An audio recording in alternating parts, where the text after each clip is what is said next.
They sent him to a place not even maps dared to name. A prison without walls. An island wrapped in silence and secrets. What began as a punishment became a descent into madness and memory.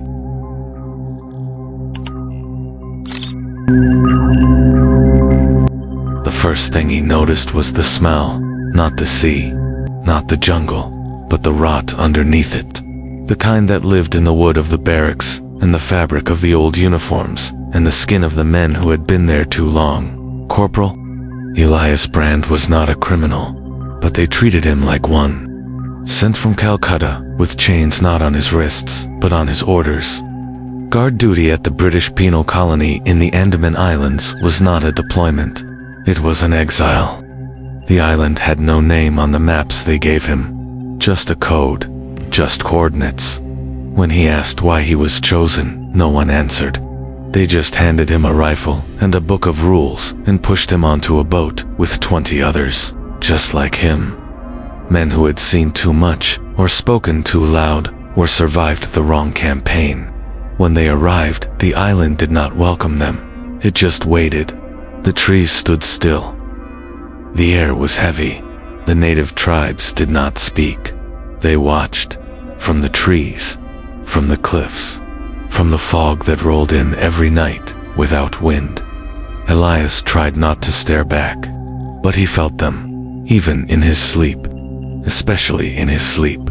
Elias had been on the island for 6 days when the first man vanished.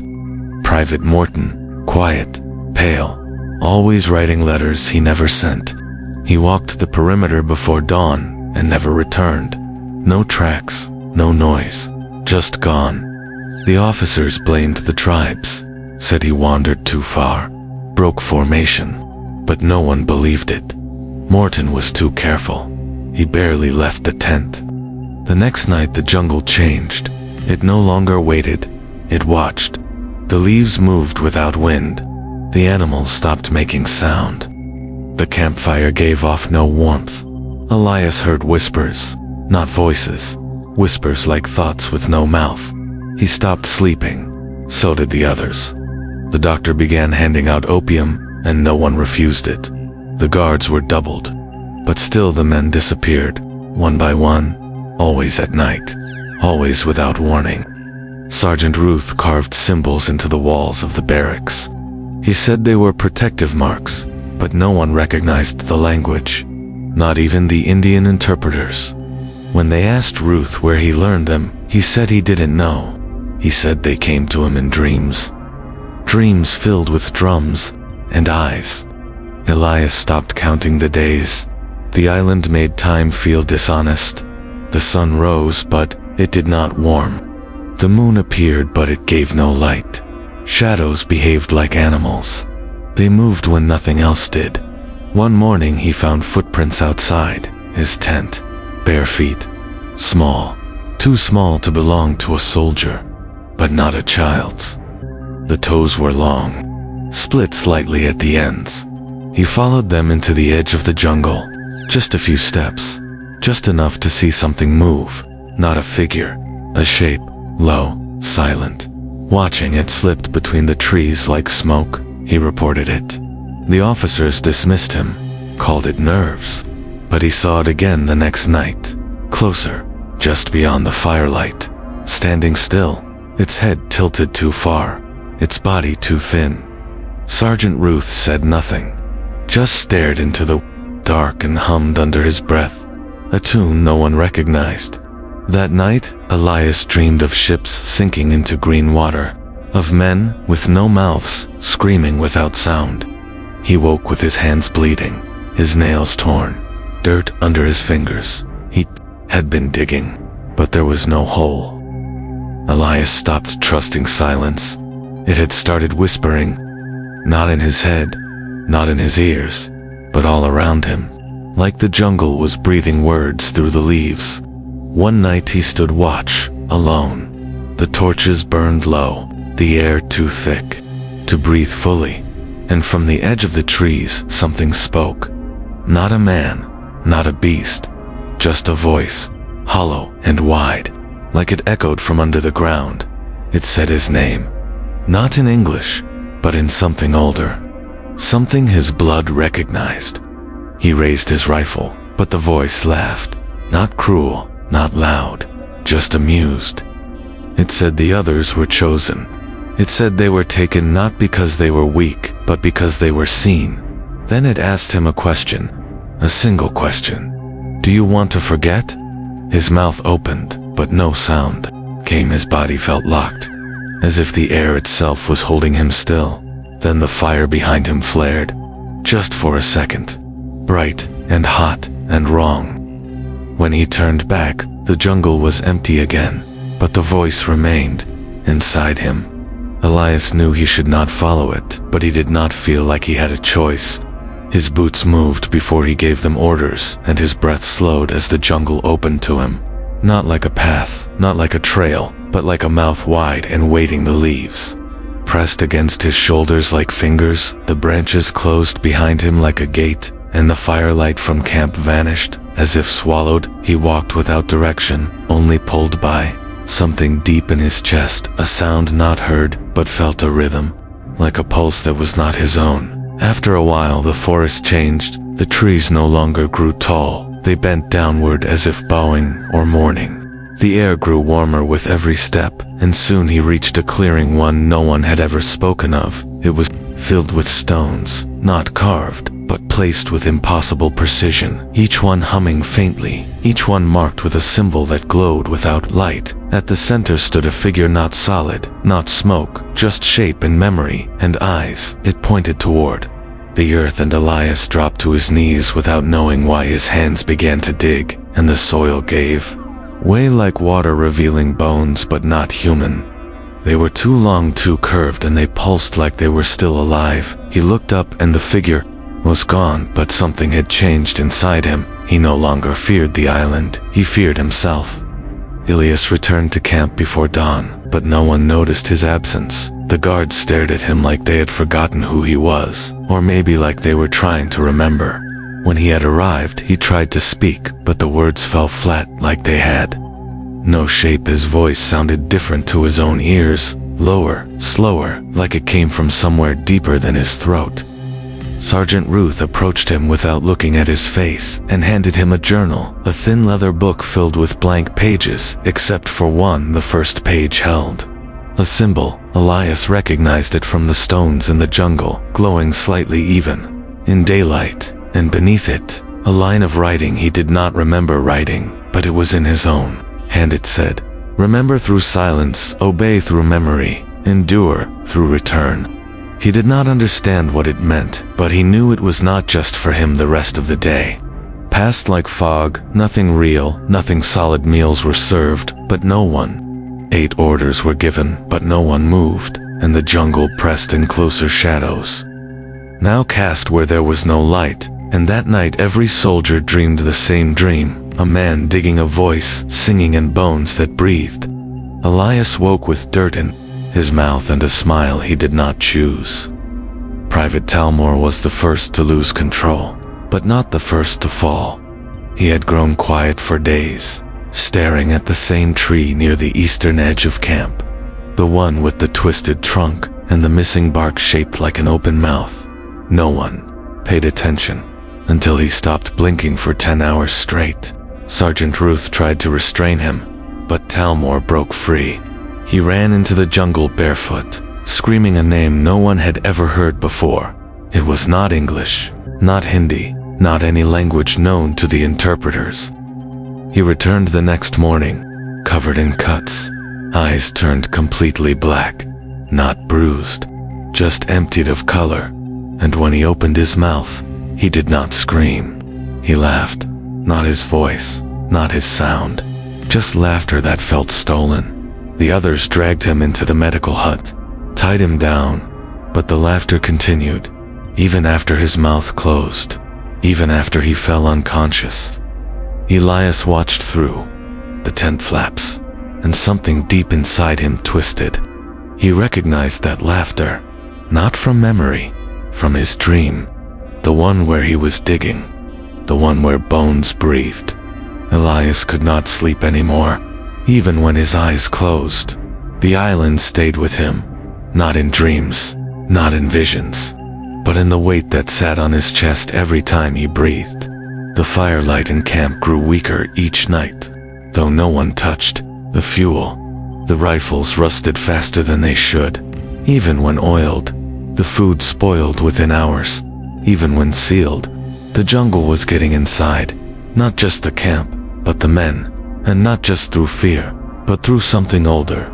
Something made of memory, and soil, and silence.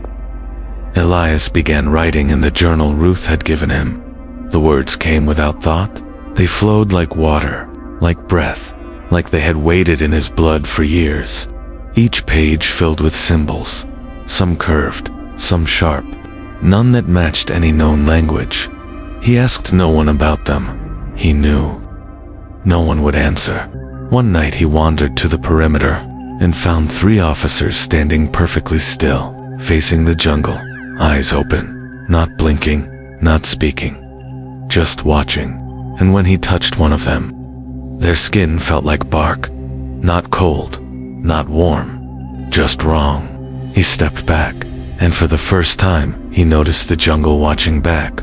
Not the people, not the tribes, but the trees themselves. The leaves seemed to shift. The roots pulsed. The wind spoke, and his name was in it.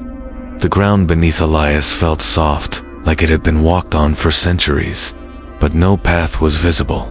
Only roots and mud and silence. He moved without thinking, his boots sinking slightly into the soil with each step.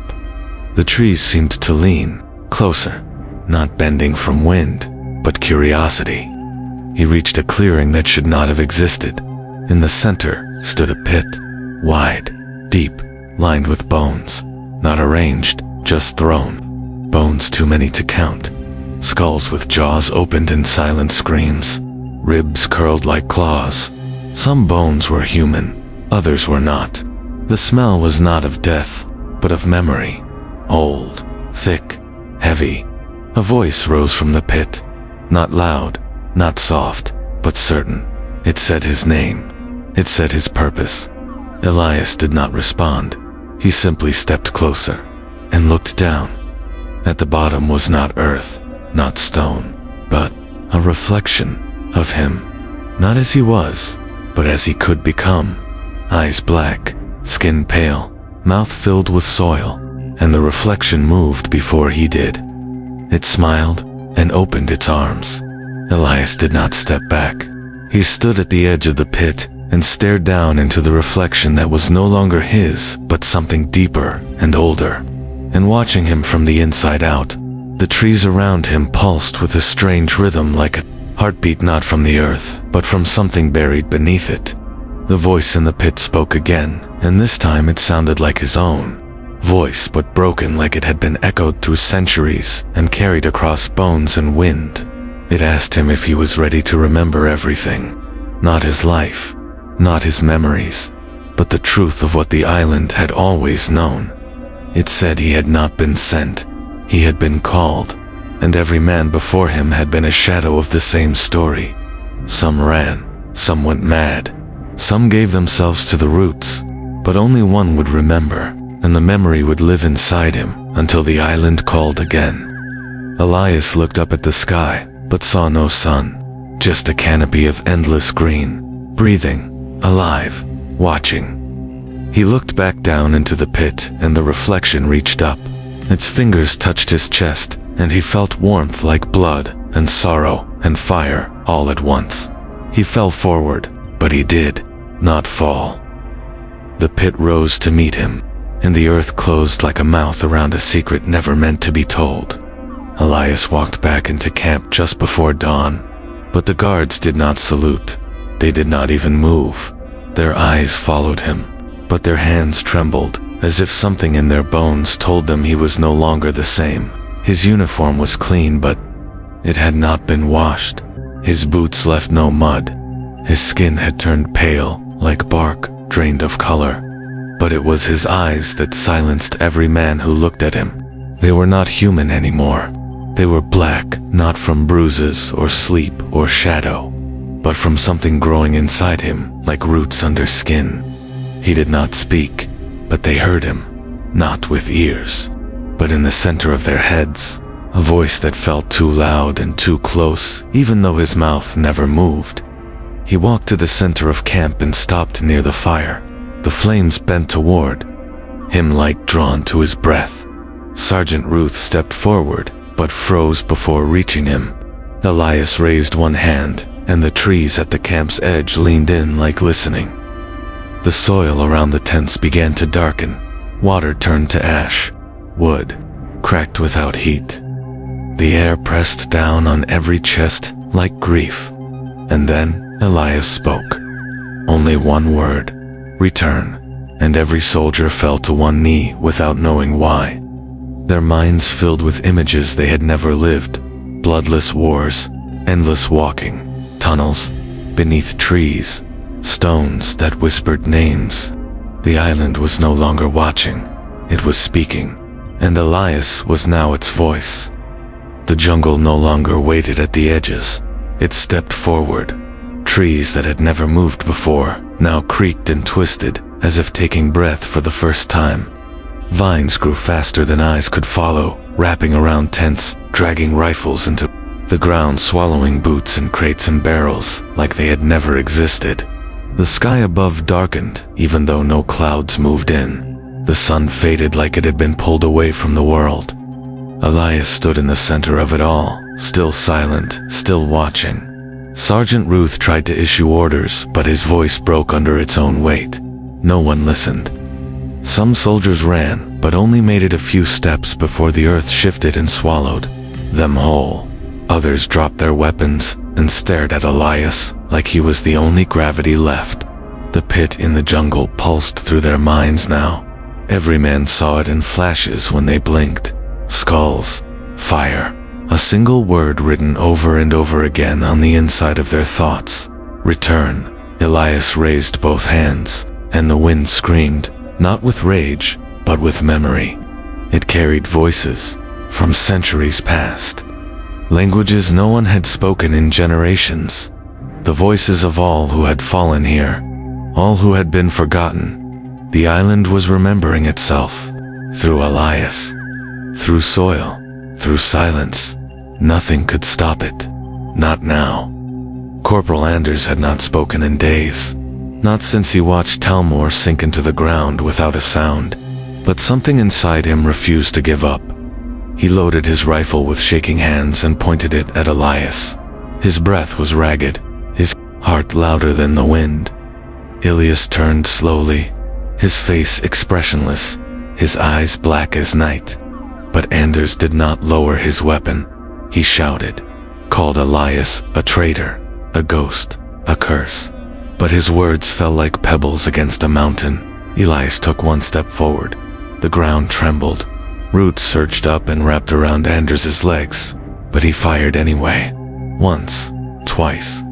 The bullets passed through Elias, not like mist, not like air, but like memory, as if Elias had already forgotten the damage before it reached him. Anders screamed and tried to reload, but the roots climbed higher, around his chest, his arms, his throat. He did not beg, he did not cry. He simply stared at Elias, eyes burning with the last flicker of resistance. Elias stepped closer, and for a moment something passed between them. Recognition. Then the roots snapped, and Anders was gone, swallowed, without a trace. The camp fell silent again, and the jungle grew louder. The wind fell silent. Even the trees stopped moving. Elias stood alone at the center of the ruined camp, surrounded by the bodies of men who had come here thinking they were conquerors. But none of them had conquered anything. Not the land, not the people, not the silence. He walked toward the pit again, the same one that had shown him the reflection of what he would become. But this time, there was no image, just darkness, deep, still, endless. And from that void a voice rose. But it was not strange, not ancient. It was his mother's voice, then his brother's, then Sergeant Ruth's, then all of them at once, shouting, whispering, pleading. Remember. Elias fell to his knees. The jungle pulsed like breath around him, and memory returned, not as moments, but as flood. He saw every soldier who had died here, not just from his unit, but from centuries of bloodshed. English uniforms, Japanese voices, Dutch explorers, Portuguese, scouts, all swallowed by the island, all remembered in its roots. Elias saw himself, not once, but many times, wearing different faces, dying the same way, called back each time. He was not just a voice, he was the memory itself, reborn, sent to collect the rest. His mouth opened, and the island breathed through him. Elias stood in the clearing. The trees had stopped moving. The wind was gone. The pit behind him was no longer open. It had sealed itself like a wound that never existed. He turned toward the ruined camp. Nothing remained. No tents, no rifles, no bodies, just soil, damp, still breathing. He walked forward, step by step. The jungle parted for him, each tree bowing slightly, each vine retreating into the canopy. When he reached the shoreline, the boats were gone, the waves were still, and the sky above burned orange, like fire, like dusk, like memory. He knelt, touched the sand, and closed his eyes. In his mind, thousands of voices whispered, not in pain, not in anger, but in understanding.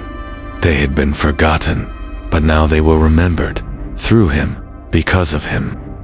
He opened his mouth and released a single breath. The sound of it traveled beyond the trees, beyond the sea, beyond the world. It was not a scream, not a cry, not a word. It was a name, one that no living man would remember. But the earth would never forget. Then he stood, faced the island, and walked back into the green, as if he had never been there, as if none of it had ever happened. But the soil knew, and the jungle watched, waiting for the next name to be spoken. Some stories are buried by time, others are silenced by history, but the land never forgets, and neither should we. If this haunting tale moved you, if you felt the breath of the forgotten in the trees, then help us keep their memories alive. Subscribe to the Forgotten Front, share their names, speak what history refused to, because sometimes the dead are only waiting to be remembered.